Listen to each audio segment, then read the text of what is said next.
Department of State Consulate General from Hamburg, Mr.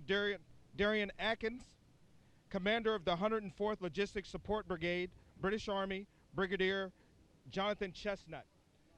So these gentlemen will speak to you, and then again, as I mentioned before, we have additionally the 598th Transportation Brigade Commander, Colonel Jen Pak, 16th Sustainment Brigade Commander, Colonel Scott Kinberg, and the commander of the 2nd Brigade Combat Team of the 3rd Infantry Division, Colonel Patrick O'Neill, will be available after we're done with this session to speak to you if you have additional questions. Right now, General Cavoli.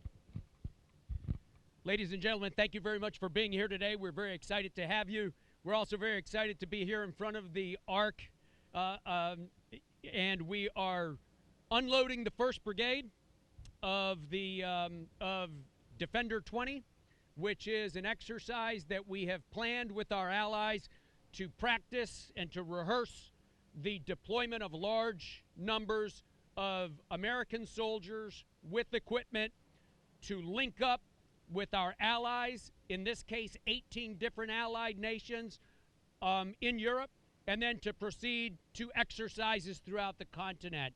So what you're looking at right here is the ARC Endurance, which is unloading a brigade combat team from the 3rd U.S. Infantry Division from Fort Stewart in the state of Georgia. Colonel O'Neill is the commander of it right there.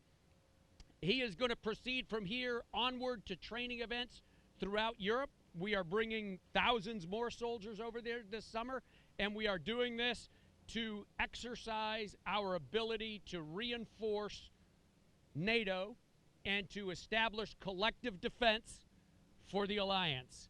This is a defensive exercise that requires whole of government participation from all of our allies, and no better example could be here than my good friend General Martin Schelleis, who commands the German Joint Support and Enabling Services, which are critical to our ability to proceed with this exercise.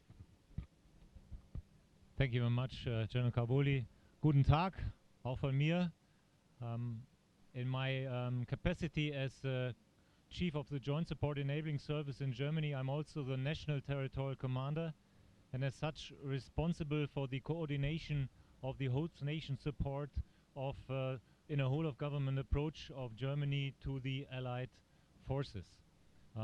The arrival of the first ship marks the beginning of the main phase of the deployment, which is actually the center of gravity of this whole exercise. Germany, the Bundeswehr, will be participating in 2 ways. One with troops during the actual exercises, which will take place in several training grounds in Europe, and also second with the support of the deployment, as you can see here. This is a good sign for not just for the alliance solidarity shown by the Americans with the biggest deployment in 25 years. It's also a good sign from the European allies and Germany that we support this because it's in all our interests, collective defense of Europe. And Defender gives a good impression what the role of Germany in a collective defense scenario will be. First, participate with troops up front, wherever that is, and second, make sure that the Allied reinforcements through Germany will be supported seamlessly. Thank you very much. Guten Tag. My name is Darian Akins. I'm the U.S. Consul General out of Hamburg. I'm responsible for all of northern Germany, which includes Hamburg, Bremen, Niedersachsen, Schleswig-Holstein, and Mecklenburg-Vorpommern. Yes. And I had the pleasure and the opportunity this morning to greet U.S. troops coming from Georgia in Hamburg, and now I'm here to see the offloading of the ship here and the first equipment coming into Bremerhaven. And it's just a demonstration of the extraordinary coordination and cooperation that this exercise demonstrates. I'd also like to just commemorate the fact of how important Bremerhaven is. I mean, this is a port where immigrants going off to the New World have come through. Several million have done so. It continues to be important about the partnership and the friendship that we share and that we demonstrate on a daily basis. And this exercise also demonstrates that partnership, that friendship, and that alliance. Thank you very much. Generals, ladies and gentlemen, my name is Brigadier Joe Chestnut. I command the British Army's Theatre Enabling Command, which is 104 Logistic Support Brigade. Right now I've got about 500 troops positioned in Belgium, in the Netherlands, in Germany and in Poland. I've got port operators working in Vlissingen and Antwerp. I've got recovery specialists all the way along the central corridor through Germany to the Polish-German border. I have recovery mechanics, I have medics, I have police, and I have heavy equipment transporters which are moving Army pre-positioned stock M1A2 Abrams from south to north in support of the US Army. I've travelled across 15 sites that I command, and I've seen collective endeavour, collective readiness and a will to succeed. But I've also seen strong partnerships and strong friendships, and those have endured through a series of training events before we deployed. It's through long-standing and shared understanding of how we work and operate alongside each other. We've rehearsed well, and we are now ready to deliver the US from its forts to its ports, from its ports to the ports, and from the ports to the foxhole. And we stand ready to deliver that on behalf of you, General. Thank you. So now we'll go ahead and take some questions.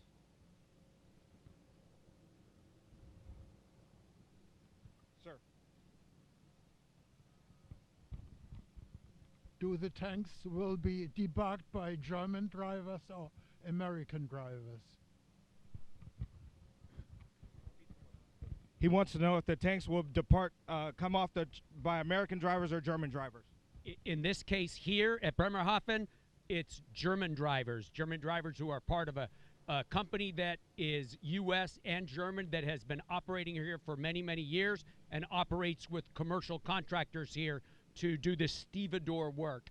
In other locations, they are Army drivers, but here in particular, they are German drivers.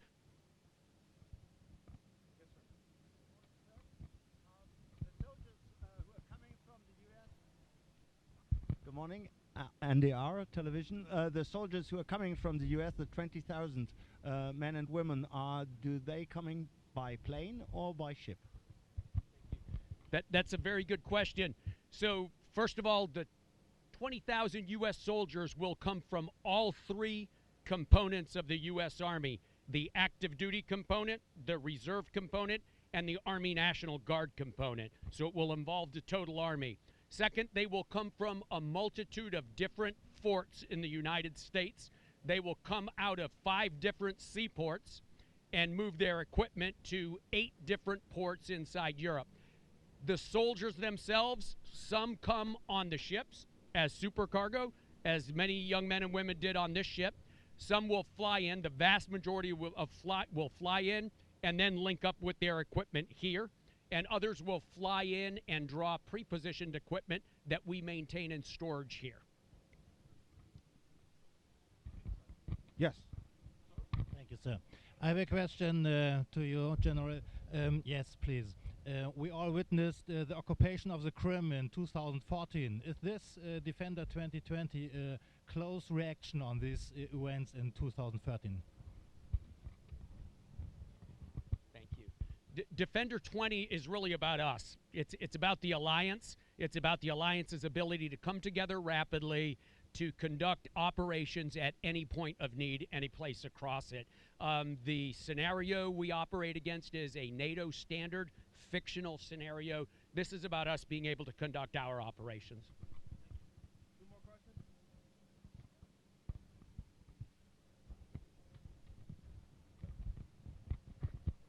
A question for the Brigadier. Which British units do we actually have here in Bremerhaven?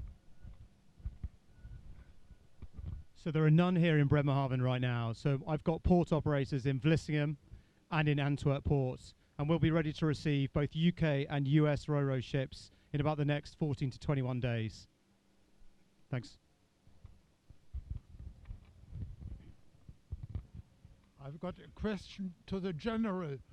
Do you think the Russians want war?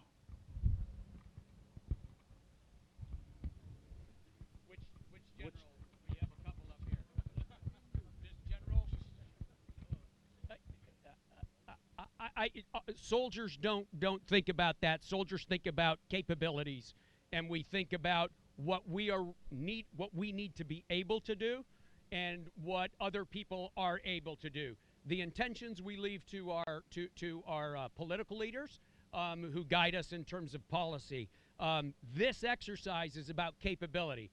It's about our capability to move a force onto the continent and with our allies to link up and perform whatever level of operation is needed, and with our allies to be able to transit quickly to any point of need. So I understand your question, but this is really a military exercise. Okay. Ladies and gentlemen, thank you very much. All right, we'll do one more question. Okay, go ahead. Only one question, also to you, General. When this Defender 2020 is finished, what happens with the tanks? Are they remaining here, or are they going back to United States? Thank you. Another very good question. Obviously, if what we are practicing is moving from port across the ocean to a port, that works both ways. So the act of returning all of this equipment to the United States is a part of the exercise as well, and will produce benefits for us as well in both directions. The short answer is yes, all of this goes back to the States at the end of this exercise. Okay, again, ladies and gentlemen, thank you very much. Thanks, guys.